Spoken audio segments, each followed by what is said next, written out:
Assalamualaikum warahmatullahi wabarakatuh.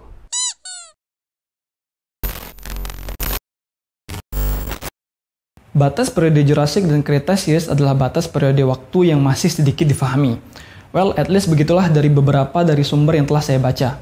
Batas ini juga sering disebut sebagai the hidden mass extinction atau kepunahan massal yang tersembunyi.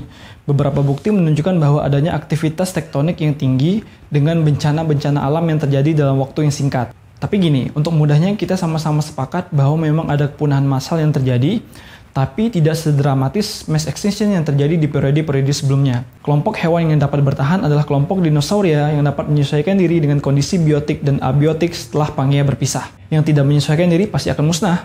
Cretaceous merupakan periode terakhir dari era Mesozoikum. Periode ini dimulai pada 145 juta tahun yang lalu dan berakhir 66 juta tahun yang lalu. Cretaceous merupakan periode terpanjang dari eon Phanerozoic dengan rentang waktu 79 juta tahun. Nama Cretaceous berasal dari kata Kreta. Nah, iramanya harus kayak gitu. Kreta merupakan bahasa Latin untuk chalk atau kapur. Penamaan ini diperkenalkan oleh J.B.J. Omalius de Halloy pada tahun 1822. Nah, pada saat itu beliau diminta untuk memetakan Prancis dan menemukan lapisan chalks yang berada di atas batu pasir. Chalks merupakan jenis batu gamping yang mempunyai ukuran butir yang halus. Nah, karena kehadiran chalks ini, biasanya periode Cretaceous selalu disebut juga dengan periode kapur. Tapi bukan berarti selama periode ini hanya kapur saja yang diendapkan. Akan tetapi, semua chalks diendapkan selama Cretaceous. Paham ya bedanya ya? Nah, salah satu endapan Cretaceous yang terkenal adalah tebing yang berada di Selat Dover antara Inggris dan Prancis. Pada Cretaceous ini, pemisahan daratan sudah sangat cukup signifikan memperlihatkan bentuk-bentuk daratan atau benua yang kita bisa lihat sekarang. Bagian dari Laurasia seperti Amerika Utara dan Eurasia juga mulai terpisah pada periode ini. Bagian dari Gondwana seperti Amerika Selatan mulai terpisah dengan Afrika yang pada saat itu masih bergabung dengan semenanjung Arab dan Timur Tengah. Antartika, Australia, India, dan Madagaskar dan beberapa daratan kecil lainnya juga mulai terpisah di periode ini.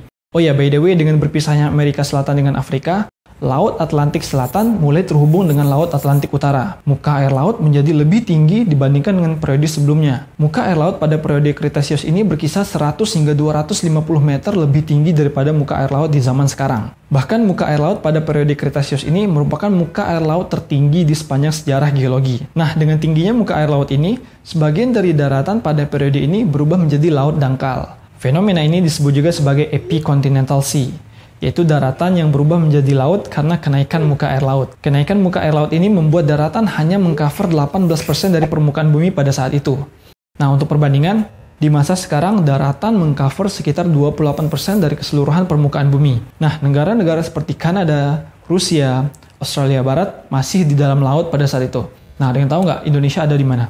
Nah, dengan terpisahnya beberapa benua pada periode ini juga membuat laut-laut besar terhubung antara satu dengan yang lainnya.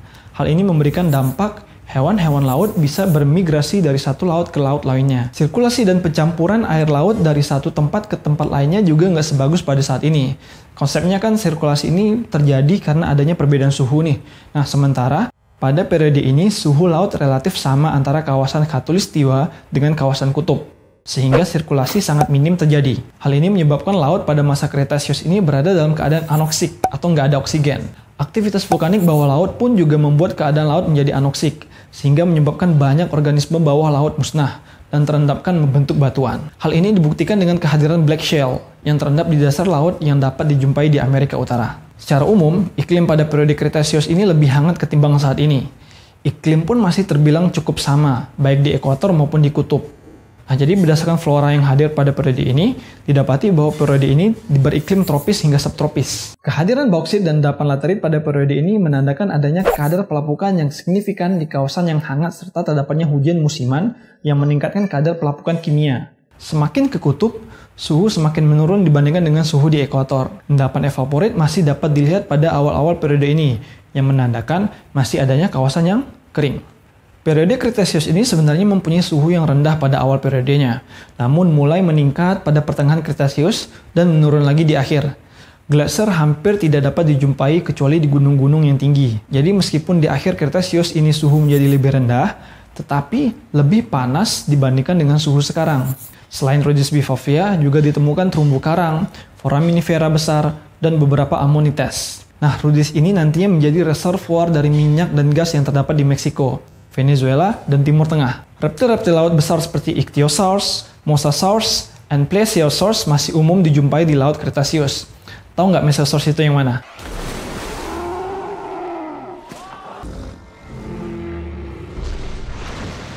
Nah, yang itu. Di daratan sendiri, dinosaurus masih menjadi makhluk yang masih mendominasi. Nah, Tyrannosaurus atau yang sering disebut sebagai T-Rex, yang sangat populer dalam dunia perfilman dinosaurus, sebenarnya baru muncul pada periode ini. Jadi, film Jurassic Park atau Jurassic World kurang tepat kalau masih menjadikan T-Rex sebagai antagonis utama dalam film tersebut. Seharusnya jadi Cretaceous Park atau Cretaceous World. Nah, kamu juga pasti familiar dengan dinosaurus yang satu ini, yaitu dinosaurus yang mempunyai 3 tanduk di kepala, yang disebut sebagai Triceratops. Nah, Triceratops ini juga hadir pada periode ini. Fosilnya ditemukan di bagian barat Amerika Utara. Selain itu, ada sangat banyak ragam dinosaurus yang hidup pada periode ini, yang sebenarnya menurut saya membuat Cretaceous period lebih tepat dikatakan sebagai the world of dinosaur, ketimbang pada periode Jurassic. Menurut kamu gimana? Meskipun dinosaurus merupakan hewan yang dominan pada periode ini, hewan-hewan modern seperti placental mammal, seperti tikus, kucing, paus, sapi, dan primate memulakan debutnya pada periode ini. Dengar nggak? Primates ini merupakan member dari mamalia yang mempunyai intelijensi yang tinggi, seperti kera, monyet, dan termasuklah nanti manusia, yang secara teori dipercayai bahwa manusia merupakan evolusi dari monyet. Well, kita nggak bahas itu lebih lanjut karena saya nggak punya ilmunya. Grup mamalia lainnya seperti marsupials juga mengalami evolusi pada periode ini. Grup ini termasuklah binatang-binatang yang saat ini dapat kita jumpai di Australia, seperti kanguru, koala, dan opossum yang terdapat di Amerika Utara. Hewan-hewan lainnya seperti kerang, siput, ular, kadal, dan kebanyakan ikan mulai berkembang dengan menunjukkan bentuk-bentuk yang modern. Jangan bingung ya dengan istilah hewan modern dengan hewan purba ini. Mungkin sering diulang-ulang. Perbandingan antara hewan modern dan hewan purba ini sebenarnya untuk mempermudah dalam membandingkan hewan-hewan yang hidup di zaman now dengan hewan-hewan yang hidup di zaman lalu. Di udara, kita masih dapat menemukan reptil terbang yaitu Pterosaurus yang masih mendominasi angkasa. Salah satu Pterosaurus yang dikenal dengan nama Quetzalcoatlus.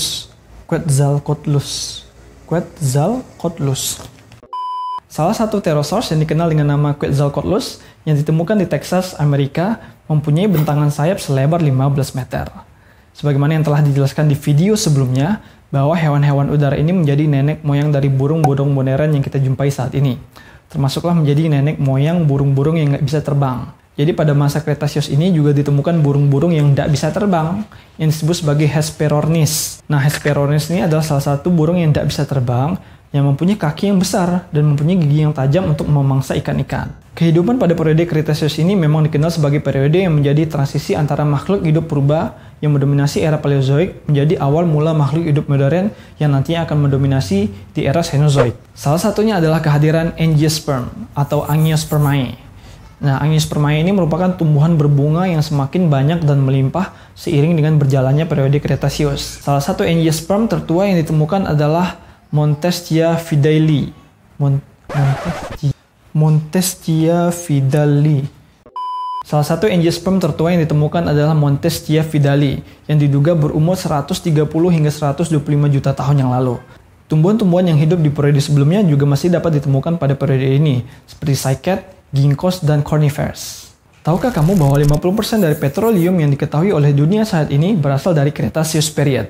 Sebanyak 3/4 dari minyak yang dihasilkan pada periode ini terbentuk pada kawasan yang relatif kecil seperti Teluk Persia. Kehadiran banyaknya material organik pada Laut Tethys ini juga menjadi sumber petroleum yang saat ini dapat ditemukan di Gulf Coast Amerika, Meksiko, dan cekungan Maracaibo di Venezuela. Endapan mineral bernilai ekonomi juga dapat ditemukan di rantai Gunung Pasifik, seperti emas, perak, tembaga, timah, zinc, molybdenum, tungsten, besi, dan manganese. Mereka semua dapat ditemukan pada batuan beku yang berumur akhir Mesozoikum. Dengan tingginya muka air laut pada periode Cretaceous dibandingkan dengan yang kita miliki sekarang, membuat batuan-batuan yang terbentuk pada lingkungan laut bisa kita lihat di daratan pada zaman kita sekarang. Seperti chalks dan limestone pada bagian barat Amerika Utara yang berasosiasi dengan endapan bawah laut. Tapi nanti di akhir Cretaceous, karena aktivitas tektonik yang tinggi, akan sangat banyak daratan yang tergenang air, mengalami uplifting dan kembali menjadi daratan. Nah, karena beberapa episode naik turunnya muka air laut pada periode ini, membuat batuan-batuan pada periode ini mempunyai jenis batuan dan ketebalan yang bervariasi. Beberapa pegunungan diyakini bertumbuh kembang pada periode ini, seperti pegunungan Nevada, Gunung Klamath, dan Rocky Mountain pun menjulang lebih tinggi. Pembentukan pegunungan ini bersamaan dengan aktivitas vulkanik yang tinggi serta intrusi magma.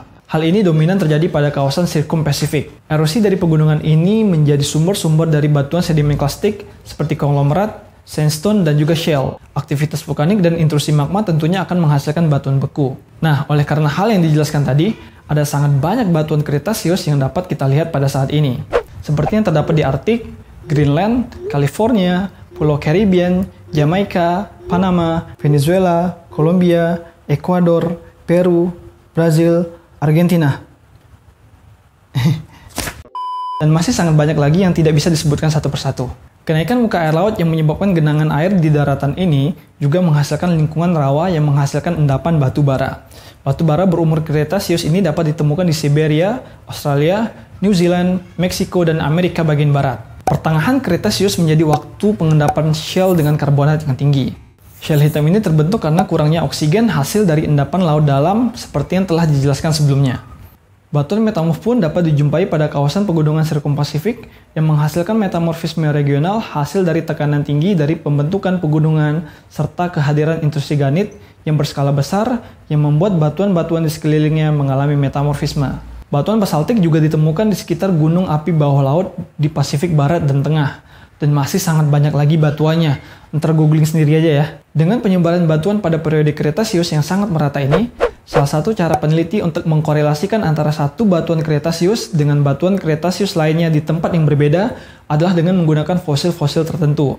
Nah, ada beberapa fosil yang memang menjadi penanda periode Kretasius ini, karena ia hanya hidup hingga akhir periode Kretasius. Salah satunya adalah Ammonites. Hal ini kita sebut sebagai indeks fosil, atau fosil yang digunakan sebagai penunjuk umur dalam suatu periode waktu geologi. Fosil-fosil lainnya juga menjadi penunjuk waktu Kretasius adalah seperti Bivalvia, Echinoids, Foraminifera. Oke, lagi-lagi kita akhiri kisah ini dengan cerita yang menyedihkan, yaitu kehadiran mass extinction pada akhir periode ini. Seperti yang kamu ketahui bahwa Kretasius merupakan akhir dari era Mesozoikum. Akhir Kretasius ini juga menjadi akhir dari banyak hewan-hewan penting yang hidup di era Mesozoikum. Di daratan, dinosaurus binasa, tetapi tumbuhan masih ada yang bertahan. Flora dan fauna planktonik bertahan sekitar 13% dari jumlah keseluruhannya. Ammonites dan Belemnites pun menjadi punah, dan reptil-reptil laut pun punah, seperti Mosasaurus, Plesiosaurus, dan bahkan yang bertahan dari Triasik pun punah, seperti Ichthyosaurus. Ada sangat banyak teori yang dikemukakan untuk menjelaskan bagaimana kepunahan ini dapat terjadi. Perhatian banyak tertumpu pada teori kehadiran asteroid yang dikemukakan oleh peneliti Amerika bernama Walter dan Luis Alvarez. Teori ini menyatakan bahwa hentaman asteroid pada saat itu memicu kepunahan massal.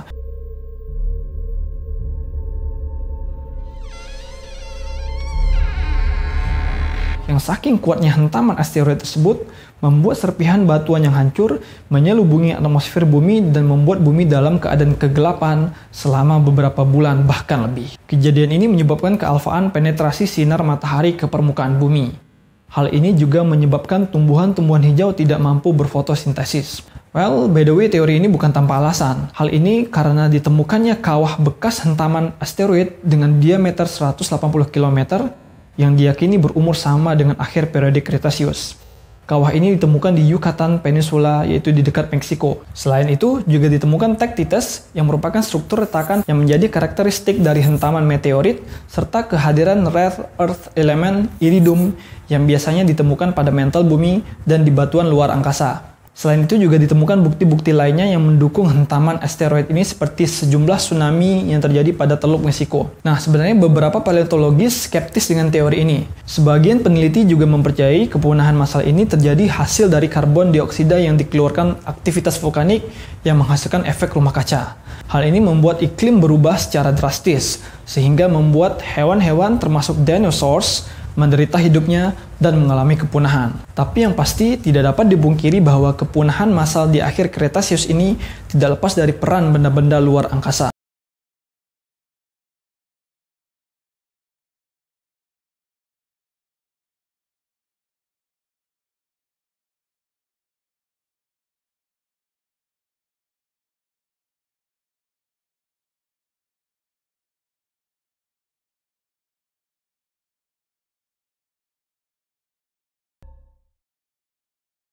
Nah, itulah cerita singkat tentang apa yang terjadi di periode Kretasius. Ada pertanyaan?